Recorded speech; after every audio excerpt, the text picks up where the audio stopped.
गांव के किनारे खंडहर सी एक हवेली थी। लोग कहते थे कि वहां कोई इंसान रात गुजार नहीं सकता। रमेश, जो भूत प्रेत पर विश्वास नहीं करता था, दोस्तों की चुनौती पर उस हवेली में चला गया। दरवाजा धक्का देते ही भयंकर चीख जैसी आवाज आई।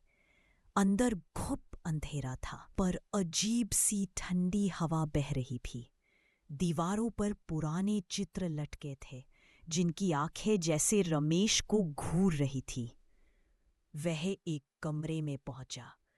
कमरे के बीचों बीच टूटी हुई झूला कुर्सी थी, जो अपने आप धीरे धीरे हिल रही थी।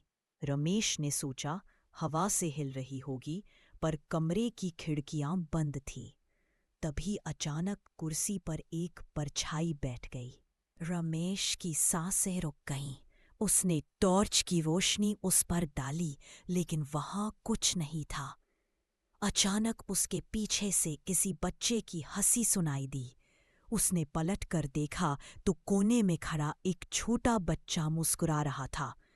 बच्चे की आंखें लाल चमक रही थीं और उसके होठों से खून टपक रहा था। रमेश डर कर दरवाजे की ओर भागा, लेकिन दरवाजा बंद हो चुका था। बच्चा धीरे धीरे उसकी तरफ बढ़ने लगा। तभी हवेली की सारी खिड़कियां अपने आप खुल गईं और हवा के साथ हजारों चीखें गूंज उठीं। अगली सुबह गांव वाले हवेली के बाहर रमेश की लाश पाए।